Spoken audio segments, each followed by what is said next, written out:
the United States, Donald Trump. Thank you. Wow. Thank you all so much. We're going to have a little fun tonight. We're going to talk about some terrible things, but we'll have fun anyway. Not a lot of good things happening, if you want to know the truth. But it's going to be an interesting evening. What a tremendous crowd. And I know they have a lot of people outside couldn't get in, so I congratulate you for being good at real estate.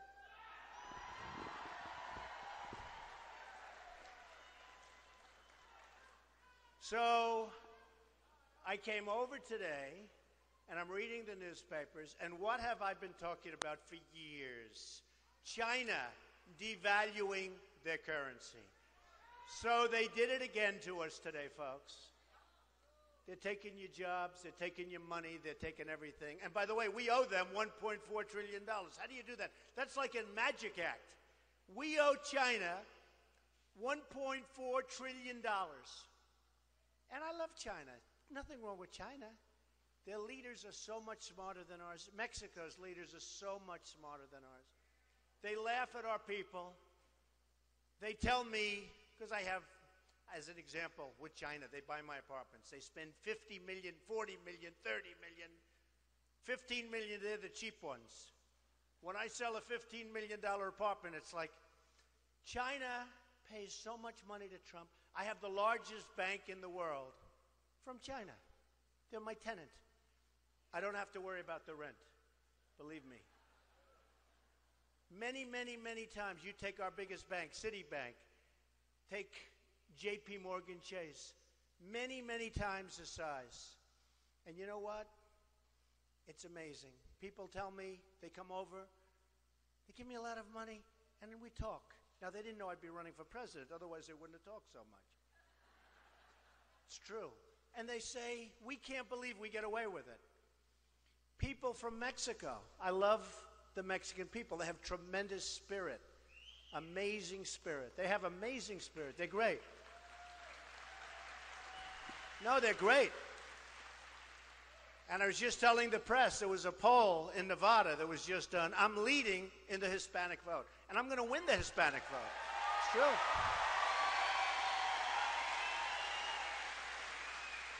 I'm also leading in the regular vote, like 32%. But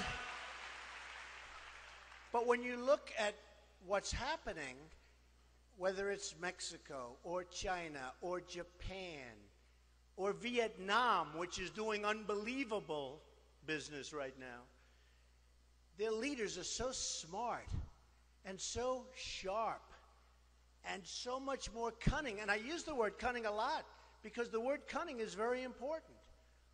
They know what they're doing. And we have people, they're babies. We have Carolyn Kennedy in Japan. I saw it on 60 Minutes. They said, how did you get the job? Well, I went to the White House. I mean, this is pretty much the way it is. I went to the White House, and I was looking for a job. And I said, do you think I could do something for the administration? And they said, oh, how would you like to be ambassador to Japan? And she said, really? Wow. Are you serious? This is what we have. So here's what I did. I called Carl Icahn last week. Great guy. Killer. We don't care. Do we care that he's a killer? Does anybody mind? He's a tough cookie. But he's a friend of mine. I said, Carl, if I make it, and we're leading in every poll, which is really amazing. You know, it's been a very exciting couple of weeks.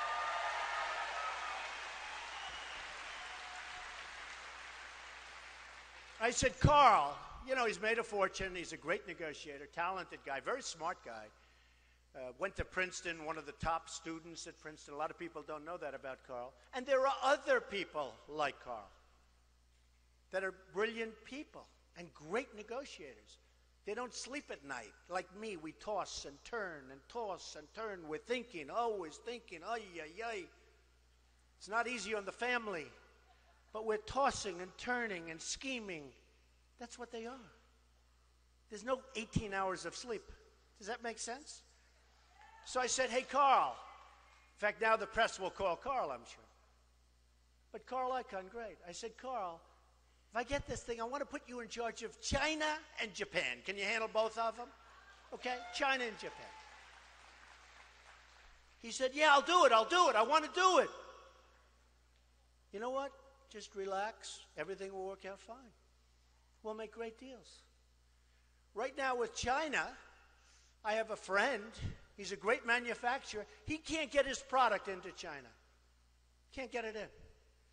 They devalue today, the biggest devaluation in 2 decades. 2 decades. Now, you know what devalue means, right? Devalue means suck the blood out of the United States. That's what devalue means, okay? Our companies won't be able to compete. They can't compete now. And what happens is they send their product over, no tax, no nothing. And I don't want tax. I want free trade. The problem with free trade, it only works when you have really smart leaders. When you have leaders that are incompetent, oh, is it a disaster? It's a disaster. So China sends its stuff over. It dumps everything. Whatever they make, we'll take it. With us, we can't get our product over there. When Boeing goes over there, they want the technology before they buy the planes because they're opening up their own factories to produce aircraft. They want Boeing, and I said, I don't think Boeing should do it. But when you think about it, it doesn't matter because even if they didn't, they'll take it anyway and build anyway. So what difference does it make? Okay? They're smart. They're sharp. And we're not. Our leaders aren't. So my friend is a great manufacturer, and he wants to send things to China. And he comes up and sort of depressed. I said, you're not a depressed person. What's wrong? He said, I can't get my product into China. And now that it's close, they want to charge me, they call it a tariff because it sounds better than tax, you know, a little more sophisticated, right? They want a tariff of like 42%. I said, does anybody know this? And you know, when we send trucks over there, I've heard, and you people know a lot about trucks, but I hear they charge a big tariff to take the trucks. We charge nothing. We charge nothing. Now Japan, think of it. They send boatloads. I was in Los Angeles 2 weeks ago. I saw the biggest ships I've ever seen with cars. I don't know, must be thousands. I never saw so many cars. This massive ship, cars all over, being unloaded. We send them what? Beef. Wheat. We give them wheat. They don't want our product because their farmers don't want it. So it's about 19%, 18%. They send over. We do about 18%. And ours is perishable. A car really isn't. You know, car is a car. I mean, that's good stuff, right? So what happens is, I would say, you know, until it evens out, like bring your stuff down about 80%. I want to be even. The deficits we have with these countries are incredible. They're incredible.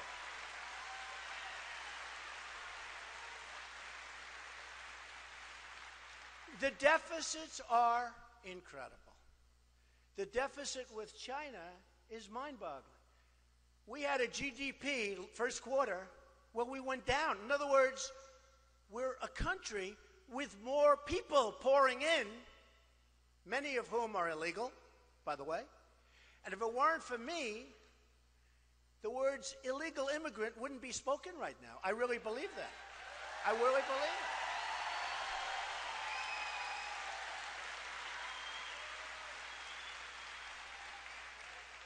it. It's so incredible. And then you have the killing of Kate in San Francisco. Beautiful Kate. And it's like, just happens.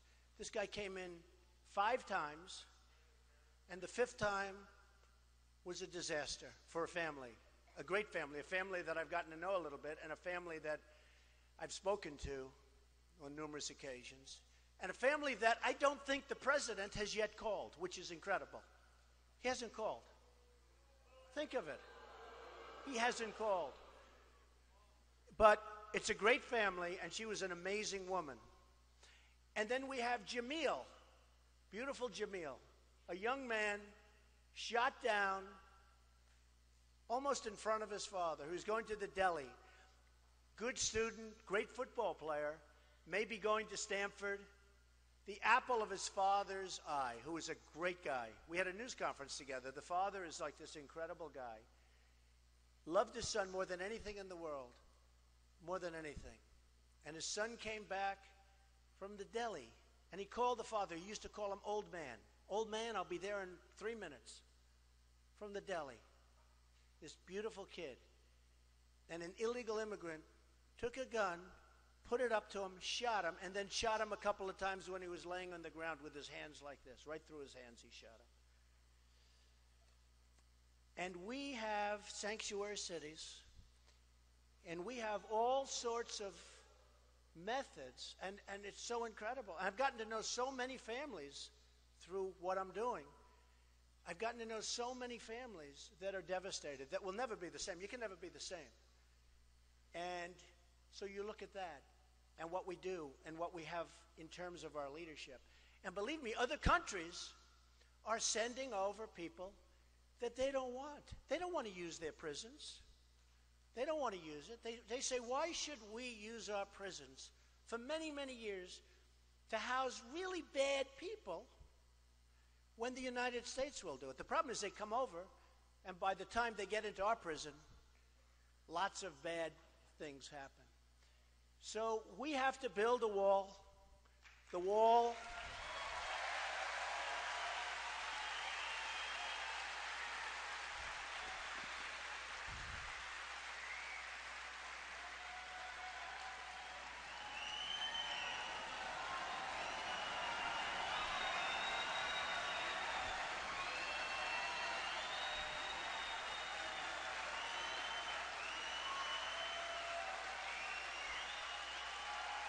Thank you.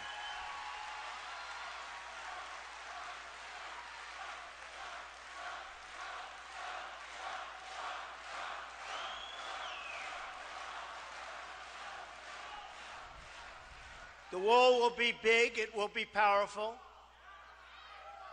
And by the way, I am all for legal immigration. That's what it's all about. I'm all for it. But it's got to be legal immigration. Got to be.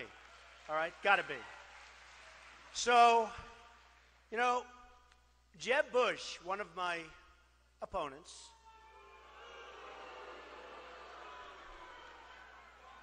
I noticed he's not doing very well in the polls. I've actually noticed.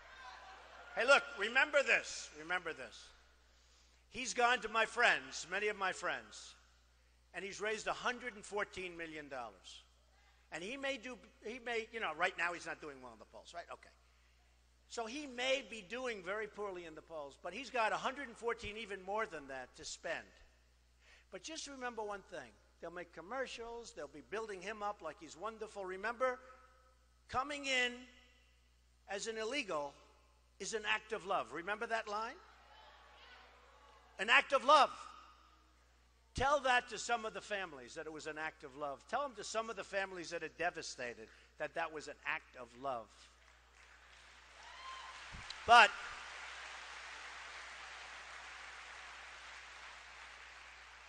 he's got 114 million now, I guess, plus. And he's going to be spending money along with other people. You have Walker, who was supposed to have a surplus in Wisconsin, and now they have a $2.2 billion deficit. And he's a nice guy. I supported him.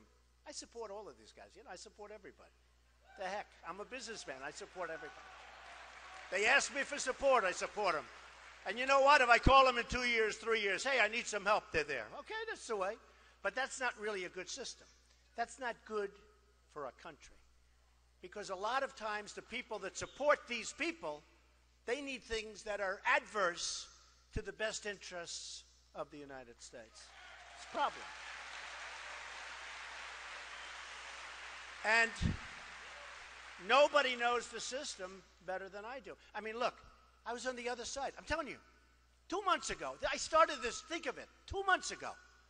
And the media, look at all those people back there. Scavengers. They're like scavengers. They're like scavengers. so many. Hello. No, I see a couple that I really like. There are some that I really like, actually. But the media doesn't tell it like it is. The media just doesn't tell it like it is. You know, I tell...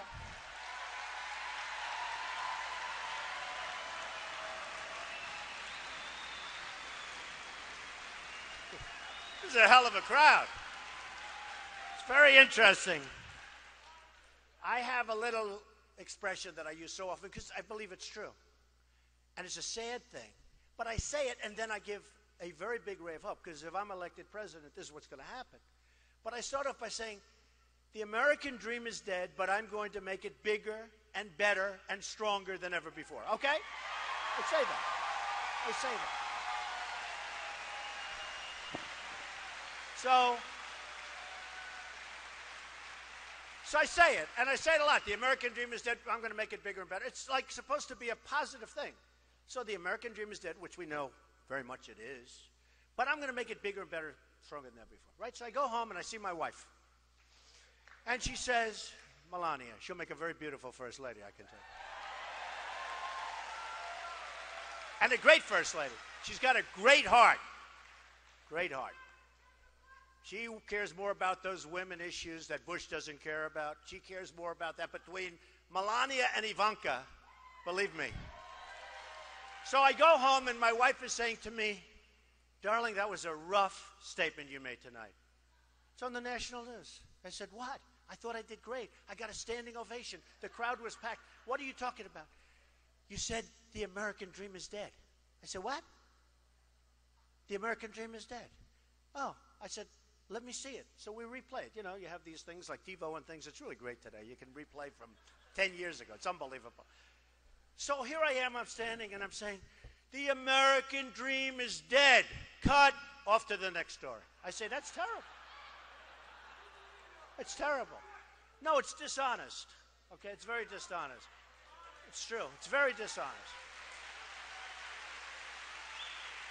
Oh, could I tell you stories about the media? You know, I've always found the financial, because with financial it's a little bit easier to figure, but I've always found the financial media to be pretty good.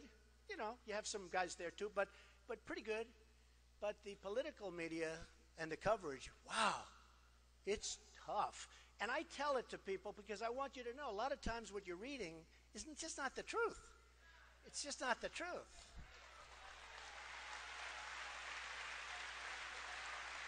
Now, the biggest problem with my saying that, you know, is that they will now go and report that Trump made a terrible speech, very unenthusiastic crowd. The place wasn't packed and there aren't 1,000 people outside trying to get in.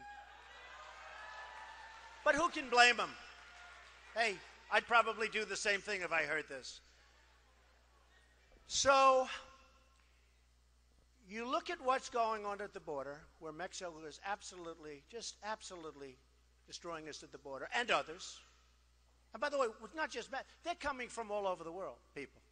They're going through the border, but they're coming from all over the world. They're coming from the Middle East, folks. I hate to tell you. They're coming from the Middle East. But Mexico is also brilliantly killing us on trade. Mexico is the new China. Mexico is taking plants, and for cars, it's going to be, I mean, you can forget Detroit, what it used to be. This is going to make Detroit look like small potatoes in its prime, because they're taking our factories and they're rebuilding these massive plants in Mexico. So in Tennessee, they were going to build a plant. It was a done deal, big German car company, practically a done deal. At the last moment, they decided that they're going to build it in Mexico. Watch. You know how? Like here. Believe me. So let me just tell you. Now, we have a great company, Ford. Great company or good company? What do you think? Good company, right? I like it. I don't blame them. I don't blame them. And it's very appropriate because I'm making this speech. I've told this story. People hate this story, but they love it because it really explains it. But they hate the story. It's very depressing. So Ford is building a $2.5 billion plant, right? In Mexico. They're building it in Mexico. So you say, now, how is that good for us? So I said to myself, right? No good. We don't have to be business geniuses to figure, well, they're building a plant. They're going to make, it's a massive plant, one of the biggest in the world. They're going to make all these cars, trucks, and parts. They're even making parts. It's so big, they'll make the parts, the trucks. And I actually gave them a good idea. Why don't we just let the illegals drive the cars and trucks right in through the border? They don't have to even, it's true. No, I gave them that. Save a lot of money. That'll be next. No, they'll be doing that next. So they're building this massive plant, and I said to myself, okay, let's say that Jeb Bush or Hillary or one of these politicians, all talk, no action, all controlled by lobbyists and special interests and donors, people like me from previous months, okay? Total control. Bing, bing, bong, bong, bing, bing, bing. You know what that is, right? So I said, let's say that Jeb Bush is president. Now, he's not a stupid person. I agree with you, but you know, he was so nice to me at the debate. And by the way, they said I won the debate. Is that nice? Is that nice? Right? The polls came out and said I won. And boy, did I have nasty questions. I stood up there and said, I don't believe this. Some of those questions. Actually, Rosie O'Donnell saved me. This is one time she saved me. I never thought I'd be giving credit to Rosie, but in this case, she was great. But I look at what's going on, and I say, supposing Jeb is president. Now, he knows it's not a good thing to have a $2.5 billion plant over there, and plants from Michigan and all over the place are just going to go, boom, let's close them up, boom, we're going over to Mexico, right? No tax, no nothing. Cars get made, no tax. So I said, what would Jeb Bush do? He'd probably say, that's not a good thing. And if he ever said it strongly, which he wouldn't because there's no energy there, no energy. We need energy. We need tone. You know, tone. We need tone. It's true. Jeb and Hillary, on the same day, they said Donald Trump has too strong a tone. Too strong. We have heads being chopped off because they're Christian in the Middle East. We have borders where people are being killed all over. The world is cracking up, and they're worried about my tone. I should be toned down.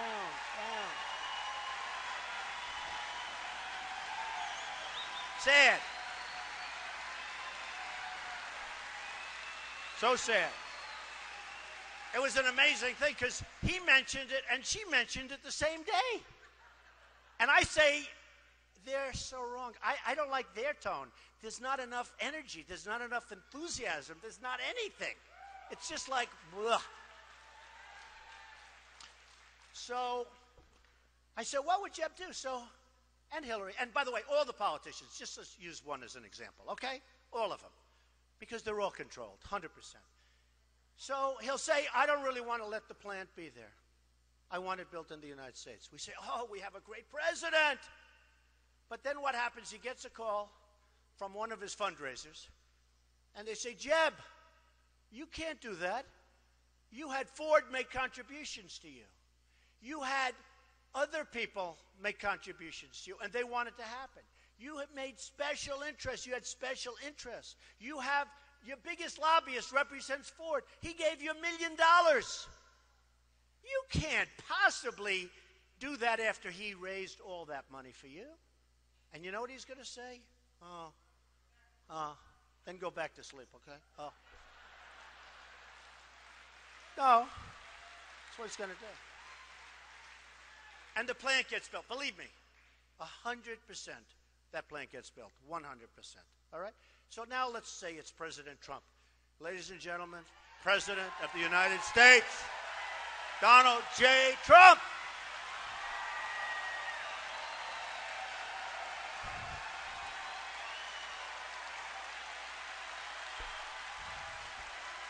Okay.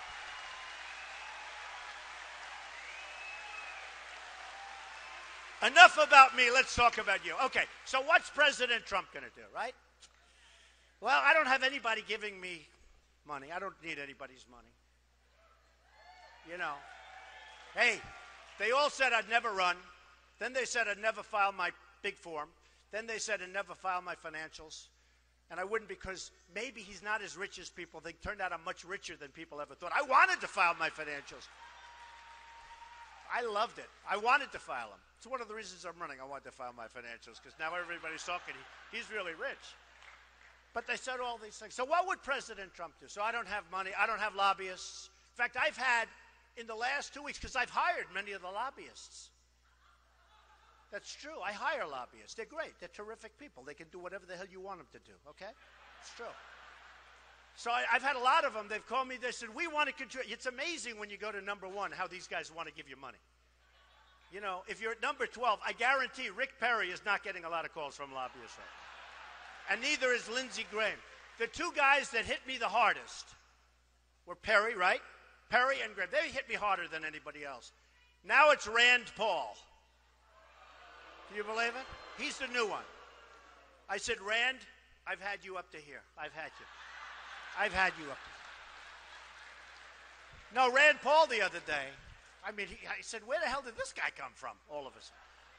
But you know what's a great honor? They hit me really hard, right? And they went down. Lindsey Graham is at 0. Legitimately, I saw it on television. 0. 0. That means out of hundreds of thousands of people, he didn't get 1 vote. And the other one, Perry, is at 2%. And he was at 5 when he started going after me. So something happened. So what would President Trump do? Here's what happens. I'll say, I don't like this deal. It's no good for our country. No good for our country. And I'm going to say, I'm not going to approve the deal. I'm not going to let it happen. I don't care. I will do everything I can. And by the way, I don't need Carl Icahn for this. I don't need Henry Kravis. I don't need any of our great guys.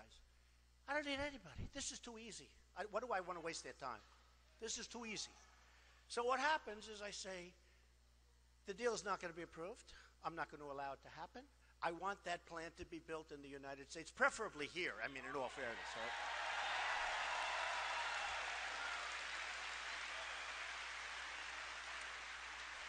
And here's what's going to happen. They're going to call me. Not going to be any good. They didn't give me any money. They didn't take care of me. I don't need it. I don't want it. I couldn't care less. And I'll get a call from the head of Ford. Nice guy, very capable guy, as you know. The new head, the old head was great. The new head is great. Great people. He's going to say, Mr. President, we have to get this done. Blah, blah, blah. It's really good for trade. Yeah, good for trade. You know who's trade? Their trade, not our trade. And I'm going to say, no, I'm sorry. Then I'm going to get a call from some lobbyists.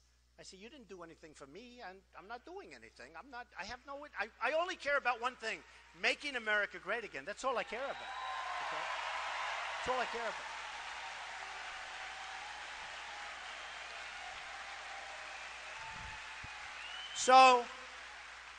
So my only question, I only have one question, is do they move the plant in the United States the same day, or will it take maybe a day later? Because that's what's going to happen. It's not even a doubt. Okay? And we'll end up with a plant in the United States, and we'll create jobs, and that's what we have to do. Because we're just losing so many ways. We don't have victories anymore. We just don't have victories anymore. So let's look at another thing. Let's look at this horrendous deal that we're making with Iran. Now think of it. Think of it. So here's a problem before we even start. Even if the deal doesn't get approved, and believe me, I think it probably will. I think Schumer, who I'm very close to Israel, but Schumer comes from New York, very close. I have a great relationship, far better than our president has, that I can tell you. But who doesn't? I think Schumer did it with a wink. Not a bad guy, smart guy. Used to be a friend of mine until I did this, and I said, look, all bets are off. Look, I got to do what I have to do. I'm sorry. But I'll be able to get along with these people. You know, you got to be able to get along. You got to make deals. We can't always sign executive orders. The country wasn't based on executive orders. I mean, you got to get deals.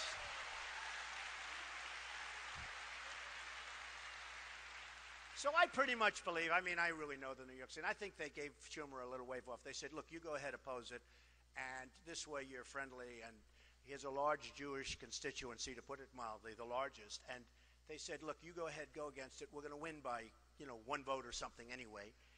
And this way you can have either that or they're going to really take away all his power, one or the other. But I think it's the first. I think he probably got a pass, and I think that's the way politics works, and it's not so nice, but that's the way it works. But you take a look at this Iran deal, and this deal is one of the more incompetent things that I've ever seen. It's going to lead to nuclear proliferation. You're going to have countries that weren't even thinking in terms of nuclear are going to go nuclear. You're going to have money thrown around, and they have plenty of money in plenty of these countries, believe me, big, big money. You're going to have nukes all over the place where you never thought. This whole thing with, there are a couple of things. Number one, here's bad. And I heard this the other day, and I couldn't believe it. The $150 billion and the billions and billions of dollars that go to Iran.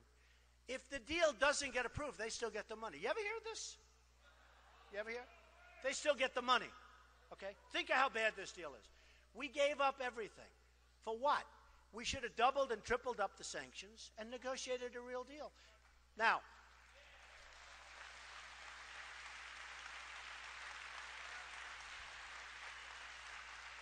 the 24-day catastrophe, right? 24 days. What people don't realize, before the clock starts ticking, you have to go through a whole process, like a mediation. It could be forever. It could be forever. And I could just see they're doing nukes all over the place.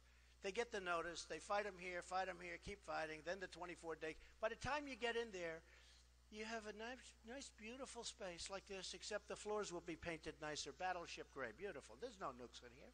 Battleship. You know what I mean? When I was little, I used to always paint my garage floors battleship gray for my father.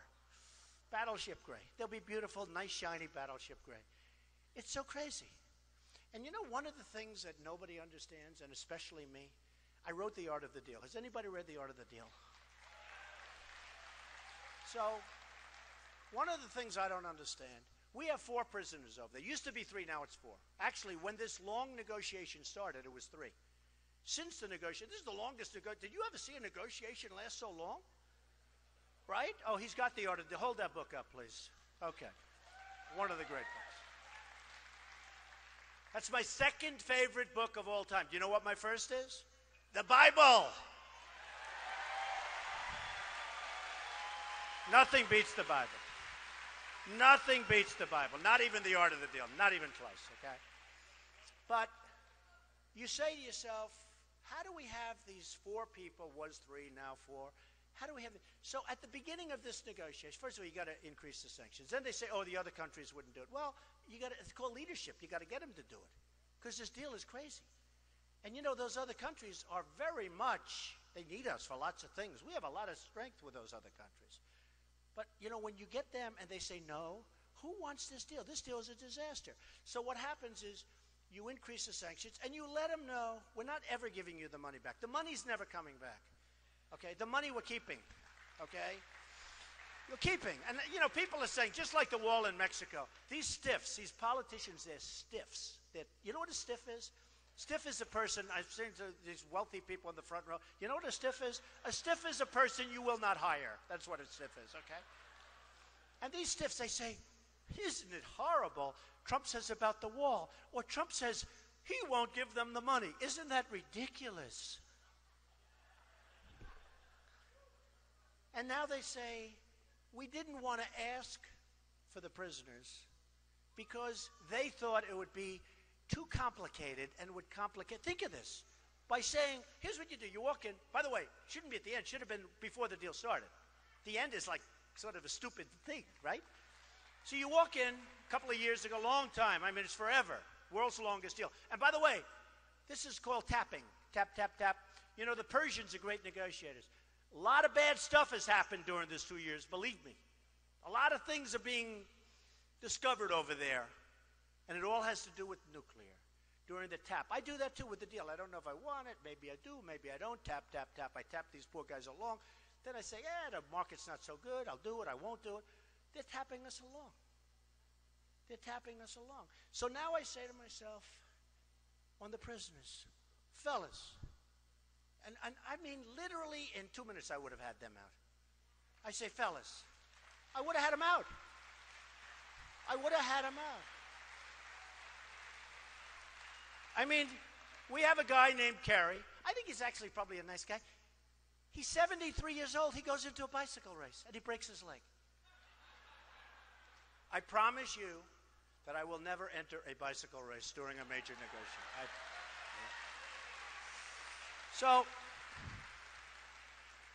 So I would have said, let's say it's me instead. Probably would have gone and do this one myself. I'd say, come on over to Washington. Let me tell you something.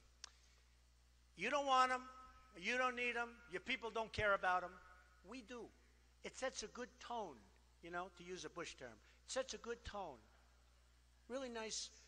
If you would give us the prisoners, before we start, we want to get the prisoners. Just let them out. Bum, bum, bum. Everyone's going to say you're really nice people. You'll be able to make a better deal if you let them out. Let them out, and let them out now. And if you don't let them out, we don't want to even negotiate. Because you know what that is? That's like a sign of bad faith, right? If you can't get that.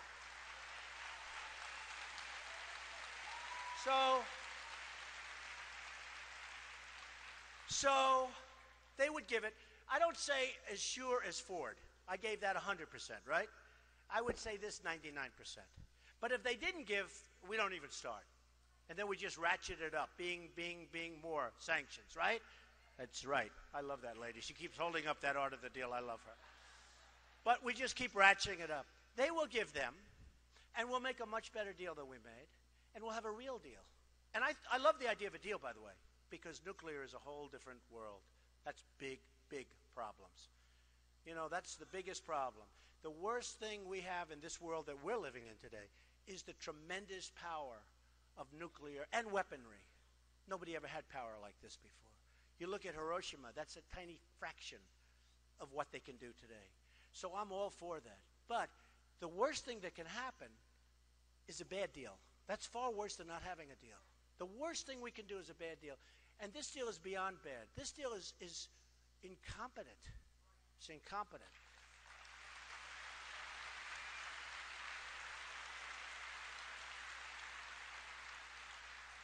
So I would get the prisoners back, and I would make a great deal. And you know what? They'd be happy. I'd be happy. We'd all be happy. We will be proud of our deals. You know, one of the magazines said I've done a great job with branding. Of course, it's a lot easier when you're not running for office. You know, this branding when you're running for office is a little tough, because if you get 55% of the people love you, 45% don't. That's pretty good. You win in like a massive majority, right? But they say I've done a good job with branding. And somebody said, boy, if you could do some branding for the United States, because we have a country where the brand has been so badly hurt. Think of it. The brand, this great country that we love. A friend of mine spent a lot of time in Czechoslovakia, which was a communist country. And see, a lot of people, Czechoslovakia. And they used to be so proud of the United States. And while that country was communist, people would take dollar bills and $10 bills, and they'd put them on the windshield of their car to show how proud they are, how much they respected the United States.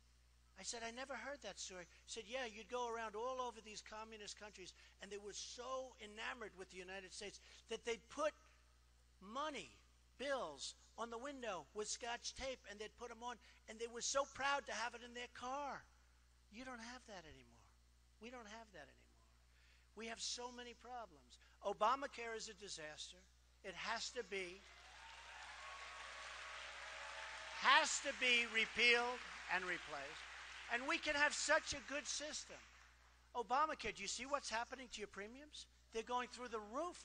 50%, 55%. You look at what's going on with health insurance. You look at what's going on with everything. It's just not working. Our country isn't working.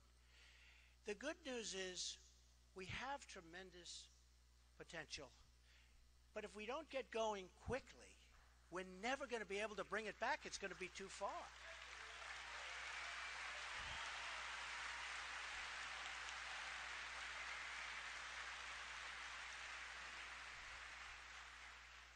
One of the things we have to do, I'm in the real estate business. I'm always getting listings, a base is for sale, something's for sale, a military something is for sale. It's always military. I say, are we going to have anything left? Are we going to have anything left? Take a look at how many bases they've sold. One of the things we have to do is build up our military so strong and so powerful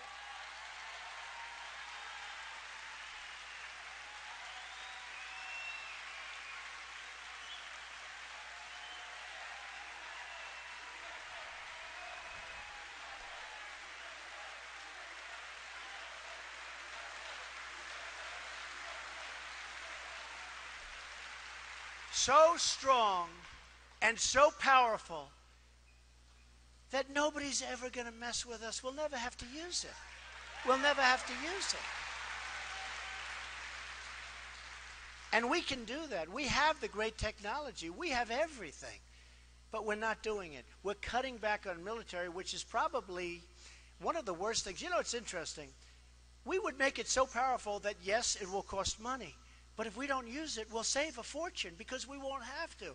Putin, who I would get along with very well, I'll be honest with you. He can't stand Obama.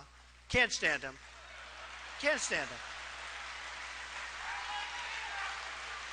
I actually get along very well with people. People say, oh, is he a nice enough person? A woman comes up the other day, and I made a speech, and everybody was going crazy, and she got up and said, but Mr. Trump, do you think you're nice enough to be president? Are you a nice person? And I said, I think I am. I love people. I love charity. I love a lot of things. I think I am. But I said, but you know what, ma'am? I really think this is going to be an election. People are fed up. This is going to be an election on competence. It's competence. It's going to be an election based on competence. So I want to build that military so strong where Putin 2 months ago said something I never thought I'd hear from Russia, from a major country. He started throwing around the nuclear word. He said, essentially, they better not play around with us too much. We're a nuclear power. We have nuclear weapons. I couldn't believe I was hearing it. Just the mention of it was so bad. And our weapons, we don't even know if they work. To show you how stupid we are, they did a major television program, 60 Minutes, I don't know if anybody saw it, where they go into the silos. The stuff is old, it's rotted, the phone systems don't work, the wires going to the phones are all, they don't even know if it works. And I said, if I were Obama, I wouldn't be showing that. I wouldn't be showing it.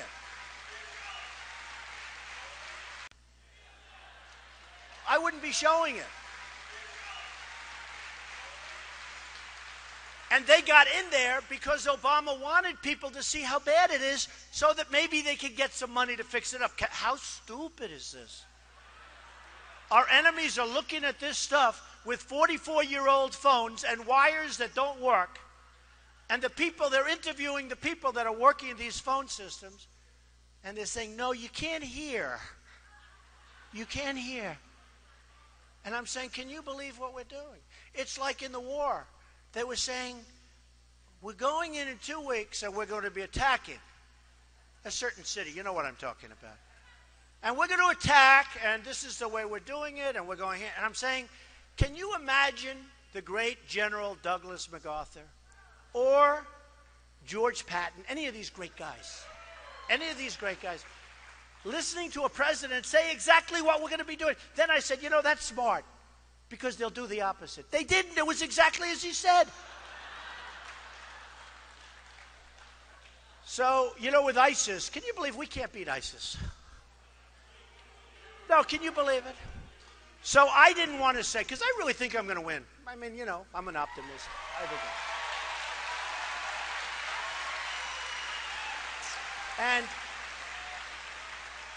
And by the way, if I do win, speaking of military, I'm going to take such great care of the vets. The vets in this country are absolutely, it's a disgrace.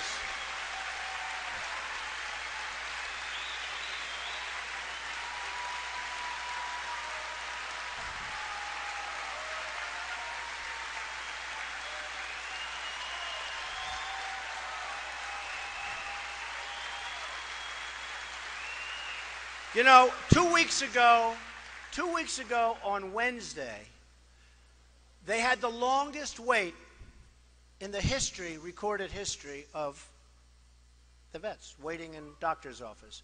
And in one case, somebody waited for 5 days. 5 days. Think of it. Look, we're really spoiled, most of us. We go to a doctor. If I have to wait 12 minutes, I'm like incensed. I'm going, what kind of a doctor is this? And these are people that can be really helped through the right pill or the right medicine or a small operation. We're not even talking about the big stuff. They had to wait 5 days. In one case, a man waited 6 days to see the doctor. And when he finally saw the doctor said, I can't see you, I'm going on vacation. No, think of it. No, think of it, how bad it is. And this is our politicians, all talk, no action, politicians in Washington. Okay? They do nothing except talk. And the money we spend is incredible. It's like the money we spend on the vets is incredible. We can take such great care of them. I'm going to make that one of my priorities. The military, the vets, and jobs. And jobs. And believe me, I know how to do it. I know how to manage. I know how to manage. Because it's management. But we're going to take care of these people. We're going to take care of this country. This country is going to be great again. We are going to make this country so strong, so powerful. You're going to be so proud to be a citizen of the United States.